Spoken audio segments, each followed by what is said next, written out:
Hello students, greetings to all.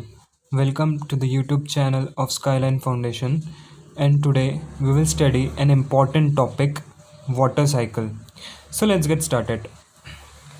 The continuous circulation of water in nature is called water cycle. It is also called as the hydrological cycle. जो continuous flow of water रहता है nature में, जो process होती है इसमें four, तो this is called as water cycle, जो हम आगे देखेंगे। और वाटर साइकिल को एक और नाम है हाइड्रोलॉजिकल साइकिल। ठीक है, so water cycle is nothing but इसमें चार प्रोसेस होती है, चार मेन प्रोसेस होती है जिसका कॉम्बिनेशन होता है वाटर साइकिल। अगर हम इन चार प्रोसेस को मिला दे तो ये चार प्रोसेस होती है condensation, precipitation, transpiration and evaporation. अगर सीक्वेंस में देखें तो फर्स्ट आता है इवेपोरेशन। ठीक है, evaporation is when water from oceans, lakes and rivers evaporates under the heat of the sun. तो इवेपोरेशन में जो लेक्स, ओशंस का जो वाटर होता है वो आपने देखा होगा कि जब समर डेज होते हैं या फिर इवेपोरेशन जो प्रोसेस होती है, मतलब धूप से जब ये वाटर इवेपोरेट होता है तो उस प्रोसेस को कहा जाता है इवेपोरेशन, जो कि फर्स्ट प्रोसेस है वाटर साइकिल की। Then second we have condensation. Condensation means water vapours condenses into millions of tiny droplets that form clouds in the sky। जो छोटे छोटे टाइनी ड्रॉपलेट्स होते हैं वाटर के, ये जो इवेपोरेट हो चुका है, ये फॉर्म होते हैं क्लाउड्स में। तो ये टाइनी ड्रॉपलेट से जब क्लाउड बनता है और ये जो प्रोसेस कैरी आउट होती है दैट वेपर की, तो इसको कहते हैं condensation. This process is better known as condensation. ये होती है सेकेंड प्रोसेस वाटर साइकिल की। इसके बाद आती है precipitation. The millions of tiny droplets collide with one another to form larger droplets which fall down as rain और snow when they become too heavy. तो प्रिसिपिटेशन जो होती है थर्ड प्रोसेस, इसमें क्या होता है कि जो ये मिलियंस ऑफ टाइनी ड्रॉपलेट्स हुए थे सेकेंड प्रोसेस में, कंडेंसेशन में, तो ये और मर्जअप होते हैं, मिक्स होते हैं, और उसके बाद बड़े ड्रॉपलेट्स में ये कन्वर्ट होते हैं। तो और कन्वर्ट होने के बाद फिर जो रेन होती है, जो आप देखते होगे बरसात, क्लाउड्स जब मतलब ऐसे बरसात होती है, that is the part of third process precipitation.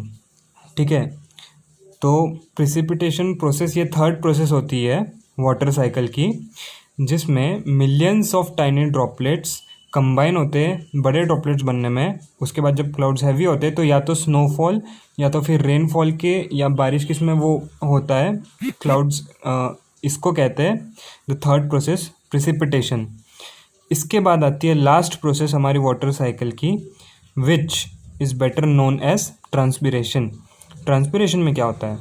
Plants give off water vapours through transpiration. मतलब प्लांट्स पे जो ये जो होते हैं वाटर वेपर्स, ये जब जमा होते हैं और ये प्लांट्स देते हैं ये वाटर वेपर्स, तो this fourth and last process of the water cycle is known as transpiration. तो वाटर वेपर्स गिव कर देते हैं ट्रांसपिरेशन में plants. The combination of this cycle of this four processes is known as water cycle और the hydrological cycle. मतलब इसमें आप देखेंगे कि फोर ही प्रोसेस कैरी आउट होती है, starting from the evaporation to condensation to precipitation and then ending up to transpiration. मतलब चार प्रोसेस कैरिड आउट है और ये रिवर्सिबल साइकिल है, मतलब ये कंटिन्यूस है, ये नेचर में कंटिन्यूस है, ये कभी नहीं रुकता। अगर आप देखोगे तो इवेपोरेशन कैरिड आउट होता है, फिर कंडेंसेशन होता है, फिर प्रिसिपिटेशन होता है, फिर ट्रांसपिरेशन होता है, और इन सब का combination that is nothing but water cycle. Now let us revise this. क्या हमने पढ़ा? Water cycle, the continuous circulation of water in nature is called the water cycle. Water cycle का एक और नाम है, इसे कहते हैं हाइड्रोलॉजिकल साइकिल। ठीक है, ये कंटिन्यूस होती है नेचर में, ये फ्लो जो होता है काफ़ी कंटिन्यूस होता है, ये कभी स्टॉप नहीं हो सकता water cycle. Water cycle consist of four processes, और सीक्वेंस में अगर इसे देखा जाए तो पहली प्रोसेस जो कि होती है इवेपोरेशन, दूसरी कंडेंसेशन, तीसरी प्रिसिपिटेशन, और चौथी प्रोसेस होती है ट्रांसपिरेशन। फर्स्ट प्रोसेस इवेपोरेशन, इसमें क्या होता है? Water from ocean, seas, lakes, बड़े बड़े तालाबों में अगर आपने देखा होगा तो जो वाटर होता है वो इवेपोरेट होता है और लेवल कम होती है, तो इवेपोरेशन ऑफ वाटर जो है वो प्रोसेस होती है इवेपोरेशन। नेक्स्ट है कंडेंसेशन।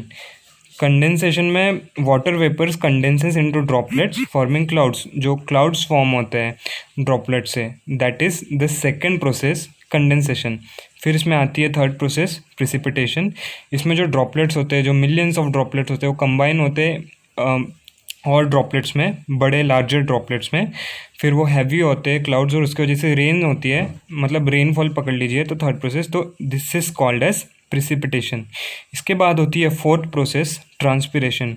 ट्रांसपिरेशन में plants give off water vapours through transpiration. तो जो प्रोसेस होती है प्लांट्स में ट्रांसपिरेशन, उसके थ्रू वो जो वाटर वेपर्स होते हैं वो प्लांट्स गिव करते हैं, दैट इज़ कॉल्ड ट्रांसपिरेशन। अब the combination of this four process is known as water cycle और hydrological cycle. As I said, मैंने पहले भी बताया कि दूसरा नाम भी है वाटर साइकिल का, वो है हाइड्रोलॉजिकल साइकिल। और this is nothing but combination of this four processes. Now we will know a fact. Each day the sun evaporates 1 trillion tons of water. Can you imagine this?